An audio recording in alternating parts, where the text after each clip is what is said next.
This week on the Eurostep. Is it time for Father Prime? Tank season. Who will win the race to the bottom? And we talk all things Golden State with Cameron from Instagram's Golden State Warriors Hub. Hi, I'm Oisin Brown, and this week I'm joined by Killian Loftus. Yeah. Alex Evans. Spongebob, you will be missed. And I'm joined by Cameron Stone from Golden State Warriors Hub Instagram page. Welcome, Cameron. How's it going? It's all good here. Right, so we're going to start with Dwayne Wade. Alex, he was on fire last night, but there's talk that he might be calling time this season. So, thoughts? Yeah, he said he's uncertain for the first time in his career about next year. He said he's always gone into the summer about thinking of a free agency deal and what to do and that, but uncertain, unfortunately for Heat fans like myself. It might be time for Father Prime, but hopefully it's not. He is 36 years old and his legs are going. He's athletic. He used to be athletic, but he's losing that now. His defense isn't ideal. He's getting slower. That's why he's kind of debating, but he still has more to give. On a developing Heat team, he's a mentor, and most importantly, he's still a bucket getter. Yeah, I think most people were shocked when he came out and said he was going to retire. Like you said, he is 36 years old, but I didn't really expect it to come this soon. It kind of seemed like, as with all NBA legends, that he's kind of invincible. But you kind of go into why he might be retiring. Like you said, he's getting older, but he can still contribute. And I think it might be because we saw with Kobe Bryant a few years ago, his last year in the league was kind of painful to watch. Depressing. Someone everyone likes. Everyone likes Kobe, and he just couldn't put the ball in the basket that year, aside from his 60-point game. I think maybe Dwayne Wade doesn't want to end up like that, where he's just a liability on a team, personally. Right, I'm going to start with you, Cameron, but I'll open it up to everyone else. What do you think Dwayne Wade's legacy will be? I think Dwayne Wade definitely can be in the conversation with Kobe, Jordan, Iverson, all-time great shooting guards. He's right up there for sure. I've a couple of people arguing about Allen Iverson to think maybe Dwayne Wade might be already ahead of him. What do you think, Cameron? I don't know, because the thing, it really depends on how you look at the rings. But Dwayne Wade, he's got 3 of them, I believe. Yeah, and 3. It's not just the rings. He was a dominant player. Even without winning the rings, and he was able to be compliment LeBron so well when he was in Miami, and he's done so many things so well, straight out of college, coming into the league. So, he definitely, to rank him over Iverson, if you're looking at it on paper and the accolades, he probably would be, but that's really what that's your personal preference when you look at it in terms of, actual player or accolades, so it comes down to that. Personally, myself, as a Heat fan, I might be biased, and I will probably be accused of that. But him, Jordan, and Kobe, without a doubt, the top 2 guys of all time. I'd put them in a separate room to even a lot of other Hall of Famers. He's a 3-time champion in 06, 12, and 13, and 06. Between Jordan's and his multiple three-peats with the Bulls, and maybe LeBron's recent finals, it's one of the greatest finals performances we've ever seen, without a doubt. In his 3rd season, at 24 years old, to put up 35, 8, 4, and 3 steals to lead a Heat team that, you can say they had Shaq, but Shaq was 33 years old and he was only putting up 14 points a game. And everything on top that I did, a 12-time All-Star, 08-09 scoring champion, 2-time All-NBA first team, and 2008 gold medalist in Beijing. It's hard to put Iverson even close to Wade, in my maybe biased opinion. I'm not sure if you could say he's not close to Wade. Sure, Wade has 3 rings, Iverson has none. Iverson is an MVP, Dwayne Wade has a finals MVP. They both have 11 All-Star appearances, and they have a similar amount of All-NBA teams. However, Iverson's a 4-time scoring champion, which doesn't come easy in the NBA. Dwayne Wade only won it once in 2009, which is still saying something. I think they're very close players. 2 names as well I think you could mention in the conversation. They might not be on the level of Wade and Iverson, but I think Jerry West, he was a monster back in the 60s. I think a lot of people overlook him for that fact. The logo. The logo. The logo. He won he was a 14-time All-Star, and he was the only player alongside Michael Jordan to average 40 points for an entire playoff run. Another player, Clyde Drexler, I think he kind of gets overlooked because he was kind of in Jordan's shadow in the 90s and 80s. But that's really it. I don't think they're on the level of Wade and Iverson personally, but I think they should be mentioned in the conversation. What about upcoming shooting guards, guys that are in the league now? We've seen guys like James Harden tear it apart recently, or even Devin Booker, upcoming guys. A lot of them. Can any of them challenge Wade? I think Harden definitely could in the near future. I think he'll be the only player in NBA history this year, along with Bill Walton, I believe, to be an MVP and a Sixth Man of the Year if he wins this year, which I think he will. Alongside that, he was assist leaders last year, will be the scoring champ this year. He's a 4-time All-Star, or 6-time All-Star, and a 4-time All-NBA player. I think he'll definitely be up in the conversation with at least Jerry West and Clyde Drexler, if not Iverson and Wade when it's all said and done. Cameron, what are your thoughts on the modern shooting guards? Can any of the ones we see in the league right now come close to Dwayne Wade and Kobe Bryant?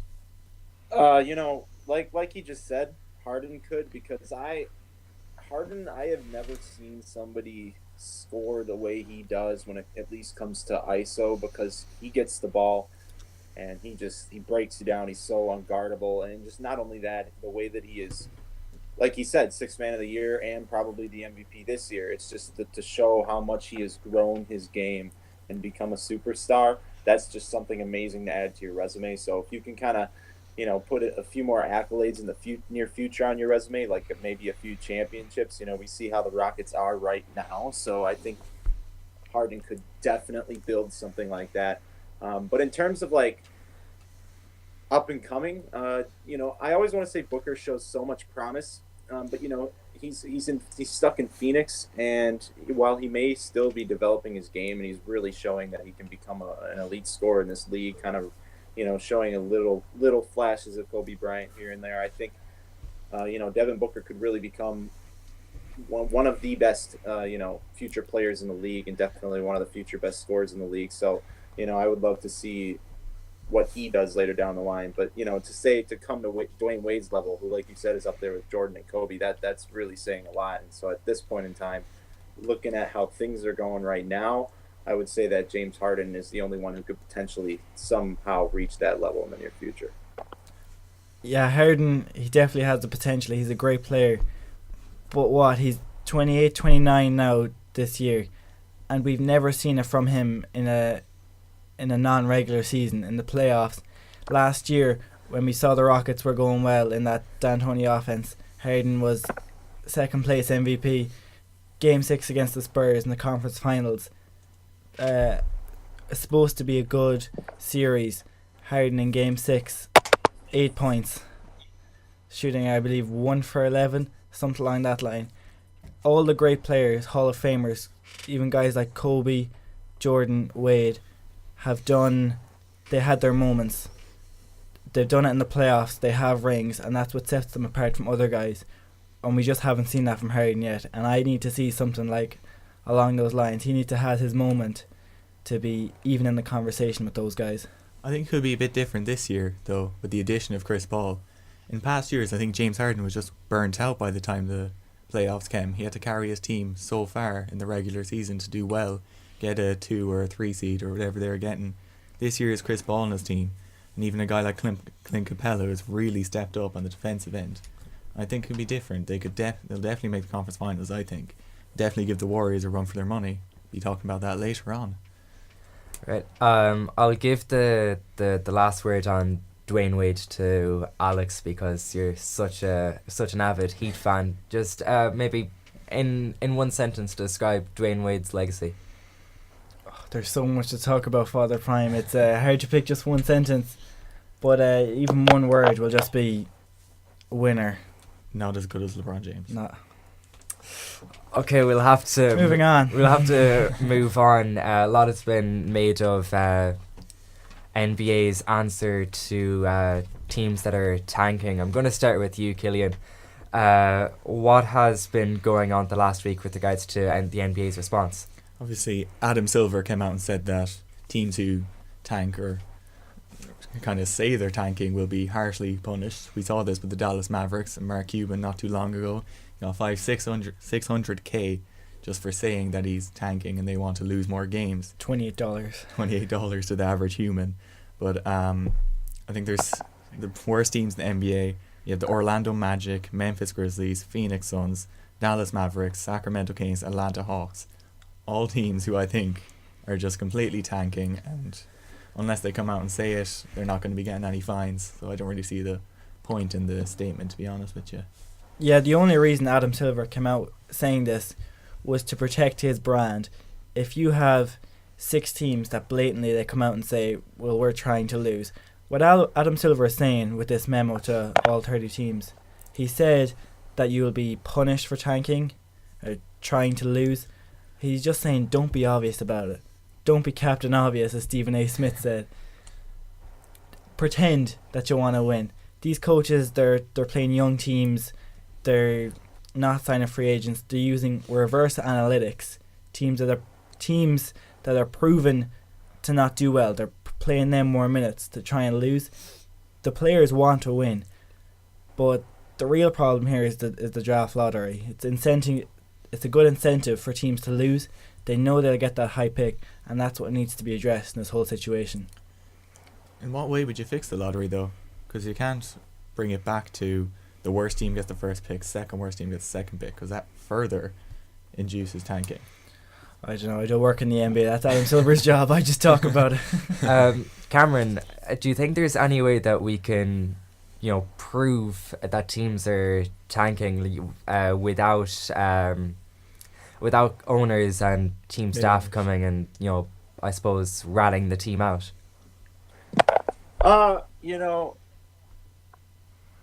Adam Silver, he was like the vice commissioner with David Stern, and David Stern was the commissioner of the league for a very long time. So Adam Silver and the rest of the league knows that tanking is like definitely a thing, and it happens all the time. But I think what he said earlier, just don't, just we all know you're tanking. Adam Silver's trying to protect his brand. He's not surprised to hear news like this at all. But I'm not sure if they're really actually trying to counter tanking this year, because Adam Silver, he's only been the commissioner for a few years, and we're starting to see how he does things his way. We've seen him take action on a few things, say the All-Star game, and now you're hearing rumors of maybe the playoffs being seeded differently. So maybe we will see some action from Adam Silver, because David Stern always knew that tanking was a thing. He never really did anything about it. But, now that Adam Silver is coming out and saying things like this, I wouldn't be surprised if they come out with a way to counter tanking. I can't really come up with a way to counter it right off the bat, but, I'm sure if all those big NBA executives sit down and maybe bring out some harsh consequences for teams that do that, then maybe we'll see a little change of heart in terms of the coaches and the teams that want to tank. Of course, with the 76ers process we saw, which gained a lot of support, everyone in Philadelphia knew what was going on. The whole league knew they were tanking, and eventually Adam Silver had to come and have a little sit down with the Sixers owner, and they ended up hiring Jerry Colangelo. That, and obviously we've seen them take a step forward from that. But so many teams around the league are looking at that and how painful that was for them for so many years. But the end result of this so-called process with Joel Embiid, Ben Simmons, and Markelle Fultz now, they're one of the teams for the future, and probably looking to make a run at the championship if they can add a few pieces in the near future. Cost LeBron James. LeBron wants Philly wants LeBron. Right, we'll move on from tanking. Obviously, we went from bikini bottom to rock bottom of the league there. Now we're going to talk all things Warriors, since we have Cameron on with us. Firstly, we talked about James Harden there, but how the Rockets, the players have been coming out. They're convinced that this is their time. As a Warriors fan, can you see the Rockets beating the Warriors in the playoffs this season? You know what? If the Rockets can finish let me just start it this way. I am not one of those Warriors fans who have just suddenly so quickly become a Warriors fan because they I are respect good. that. We're all And smiling those here, types of Cameron. Those types of fans will sit there and say, no, the Warriors are great. Nobody's going to beat them. You know, as a real fan, I recognize competition. And the Rockets, they beat us. I was at the opening night game the first time they beat us this season, and I was like, well, this team's probably going to be pretty good together. I never saw them being this good, but I have to give them the credit. They have modeled their game so well as a team, you know, with their coach and the way that they run their offense, and just the fact that they have like an amazing talent in James Harden. But you know, if the Rockets can get the home court advantage, we would have to have a better record than them. There can't be a tiebreaker because they won the regular season series. But if the Rockets can get the home court advantage and they continue to play like they are this month right now going into the playoffs, then there would be definitely, it would hang in the balance. You know, it wouldn't be a guarantee that the Warriors, you know, would beat them. But then again, the playoffs are a whole different story. You know, the Warriors last year, they have choked before in the playoffs. They blew through a lead about 2 years ago in the finals. But then again, they came back and went 16-1. So, you know, the playoffs are a whole different story, and anything can really happen. So I'm really, really looking forward to how that all turns out. Yeah, as Cameron said, the number one seed could be big in the end. If we get a Western Conference final, Game 7, and it's in the Oracle in the Bay Area, then the Warriors, not a lot of chance they're going to be beat. But if it's in the Toyota Center in Houston, then it's a different game. It's nearly a flat match. Obviously, the Rockets, they almost seem like they're built to beat the Warriors.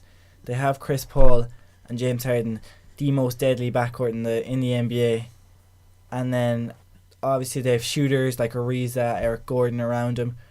And then, what really sets them apart this year, I think, is Clint Capella, the man in the middle. Him and Chris Paul are really leading that defense. And for the first time ever for a Mike D'Antoni team, it looks like they're going to finish top 10 in defense, which, as I said, never been done by a D'Antoni team. And if they can keep that up throughout the playoffs, then they look like they can. They've beaten Golden State multiple times, of course, in the regular season. And if they can keep that up, and we need a performance from Harden and Chris Paul in the playoffs, Definitely. which we haven't seen before. Like you mentioned, Clint Capella, I think, is one of the main X factors of a Rockets Warrior series. I think the one main weakness with the Warriors is they're not very big. Sure, Durant's 7-footer, but he doesn't have much muscle on him. A guy like Capella, who's kind of a traditional center, he defends the basket, grabs rebounds for you. I think he could maybe pose problems to the Warriors. One thing I'd like to mention, though, is Steph Curry always seems to come out on top of Chris Paul. No matter where he is He cooks Chris in CP3. Los Angeles and Houston, he always cooks CP3. So that's something you have to take into consideration when thinking about a Rockets Warriors not final series, but it basically would be the finals. The unstoppable James Harden / Chris Paul Capella pick and roll. Something else. I'd just like to throw a stat out to you. I know we were talking about, you know, maybe James Harden hasn't done it, but since James Harden has joined the Houston Rockets, they haven't missed the playoffs. They missed the playoffs the season before he came. Now, I know that doesn't resonate to titles or, you know, conference title banners, but we can't underestimate his value to the team. He's been this main man for a few years now, but now that he has other pieces around him, this could be, you know, their chance. Obviously, like, Chris Paul is getting old. This could be their only chance. Could be, yeah. Like you mentioned, Chris Paul is getting a bit older. I think he's about 31, 32, something like that. This will be one of their last chances. This year, maybe. Next year, they could still do some damage. The year after that, you'd have to be thinking Rockets are going to be turning down as a team. But Along with the Warriors. If they fall apart, who knows? That might happen. I think another competitor to the Warriors, I think, would be the Oklahoma City Thunder. They've done brilliant against the Warriors this year. They've gone 2-1 against them, and they've really shown that they can beat the Warriors. And I think they could really pose a threat to them maybe in the conference semi-finals if they meet them there. Definitely, in my opinion, Houston, Golden State, and OKC are the only three teams in the Western Conference that are going to do damage. Obviously, you have the Timberwolves. They're young. They're still going to develop. You've got teams like the Nuggets, the Pelicans. They're all missing at something. But OKC, Houston, and Golden State, they're more complete. Of course, they have Westbrook, who's just an out-and-out monster. Melo, he can make plays in the playoffs. He can still do it. And obviously they have PG, who's long, and he can control KD somewhat. Defense Player of the Year, maybe. Defense Player of the Year. Who knows?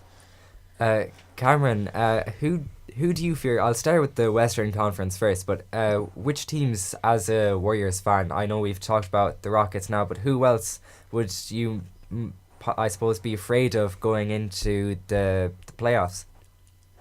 You know, I'm going to answer that question, but first, let me say this. I am so happy that the West is so loaded now because it makes me so excited for the playoffs. You know, nothing is guaranteed. There's so many good stacked teams in the playoffs now, like you said, Houston and OKC.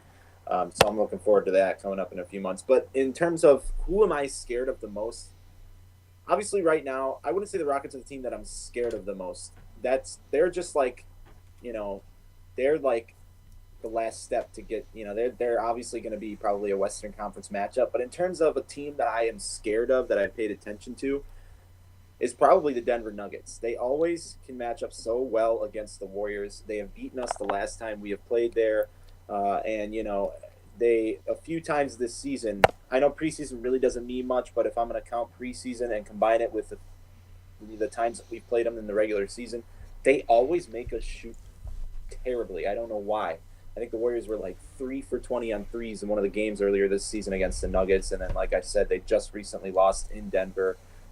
Not too long before the All-Star break. They actually had the lead in the fourth quarter, but, you know, Denver, the matchup problems. Jokic, you know, he's a great player. He's got like a couple straight triple-doubles or something like that. So the Nuggets are a team that I think, and it's looking like they could, you know, slip into the playoffs. So, you know, that's a team I'm a little worried to face because in terms of matchup and, you know, just they play, you know, the altitude there, it's just a whole bunch of problems for the Warriors, and it's shown every time we've played them.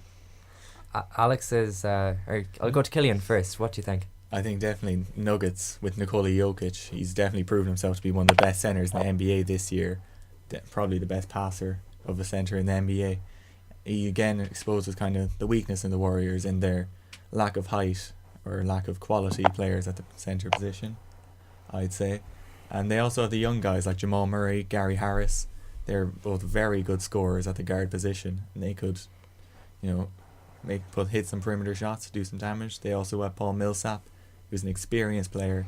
He kind of might be able to mentor Jokic a bit through a playoff series. Through that, I think they could do some damage. And with Millsap, he was injured for a while. It looks like he'll be coming back soon enough. He's back. He is back. That's great. And could that be extra motivation for the Nuggets? It's going to be hard enough for them to make the playoffs, but if they get there, there's no reason why they can't at least pose a threat if they're motivated. Let's not get too bogged down here. When the playoff Warriors come around, I don't think, in all respect to the Denver Nuggets, they're too young, they're too inexperienced. Yeah, it's the regular season, they've beaten them, but Golden State have been coasting all year. This is, I believe it's the worst Steve Kerr coach team, Golden State team, since he's taken over. In win percentage, yeah.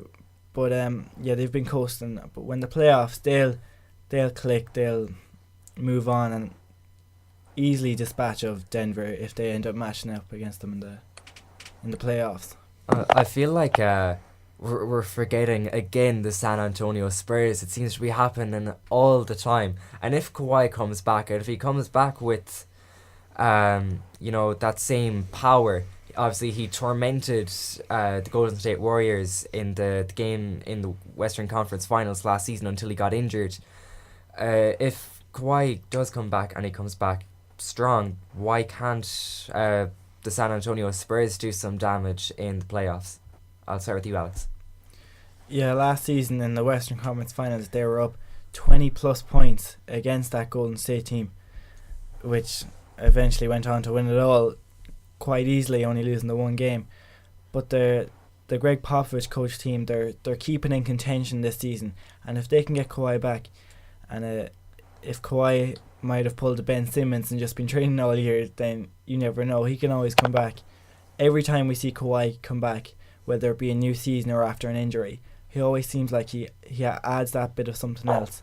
He could come back and all of a sudden he has that jump shot. We saw last year he had the offensive game of Kobe Bryant, it seemed at times, with fadeaways and post moves and all that. So definitely, as long as they can get Kawhi back, who will shut down Durant, it seems. But if Kawhi, even if he is back, but he's not firing on all cylinders, they're not very talented, the Spurs. And even though they are the Spurs, that team in particular wouldn't have that much experience with a lot of young guys in there. We'll have to move on from the Western Conference. I suppose it's fairly likely that the Golden State Warriors will be in the finals again this year. I'll start with you, Cameron. Who would you like to play or not like to play in the finals from the Eastern Conference? You know, I know people are so sick of Warriors Cavs, but like LeBron James is still playing great. I would like, Philly is a fun team, and with Embiid and Simmons, they'd be a fun team to play against in the finals, but they're just too young. They would never be able to make it to the finals. Boston's great, but honestly, it's just the East. Honestly, would probably have to be the Cavs again because I just don't see another team who can be on their level come playoff time. I just can't picture another team getting past LeBron, in the playoffs in the East.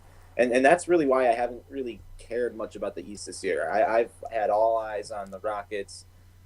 I've had all eyes on the Western Conference seeding and stuff like that. So really, if we get past the Rockets or we make it past the Western Conference Finals, I'll be in a very, very comfortable, position.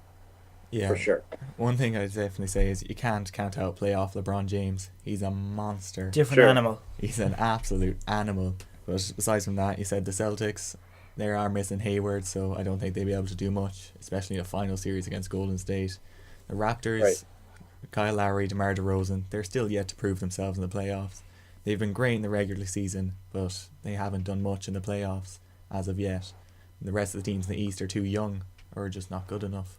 What I'd like to say about the Raptors, though, is Kyle Lowry is getting older. DeMar DeRozan is probably playing some of the best basketball he's ever played because he seems to be a bit more selfless this season. I think that, they probably acknowledge this is their one and only chance if they stay top of the Eastern Conference. This is probably, if Cavs stay third, they could even avoid the Cavs in the playoffs. If they manage to do that, there's no reason why Toronto can't get to the finals. And at the end of the day, this is a professional sport. This is a team sport. Anything can happen from there. Surely there's some chance that we'll see Toronto do something in the finals. Yeah, they're playing completely different basketball this year with Dwayne Casey, who, as we've mentioned on previous episodes, is doing a job in Toronto. To be fair to him, even being the All-Star coach for that team LeBron. But still, again, I keep going back to it. They haven't performed on the playoff stage, that big stage. And if they need to do it quick, as Oisin said. They do have young guys, which will give them experience. They got guys like Fred VanVleet, OG Anunoby, Jakob Poeltl. A lot of guys that go not really mentioned that much. They have one of the better bench units in the league as well, but which I believe could come back to hurt them. Because in the playoffs, they're going to be playing a lot of ISO ball. The two stars, Lowry and DeRozan, they're going to take a lot of shots. And with the all squads in the playoff, the bench don't get as many minutes. And when your bench is one of your strongest points in your team, then heading to the playoffs, it's not really a great sign, in my eyes. Looking past this season, Cameron, how long do you think we can see the Golden State Warriors at the very top of basketball? I was a Warriors fan before they were good, and I've endured years of losing, so, I'm prepared for that. But I don't know. Durant's got a 2-year contract. Curry just signed a 5-year. None of the big four is, over 30 yet, but they're close. So I give it another 2 to 3 years at the max, after this. But it's probably just going to be, we could very well see a three-peat because that's what this team, they want to win championships. They recognize that they have a chance to go down as a dynastic team. But after that, I think if they three-peated, I think that would probably be it. And, there would be the future teams in the league would definitely start to come up, and I'd be totally happy with that. I'd be totally happy with the Warriors, going back to being a bad team after their run.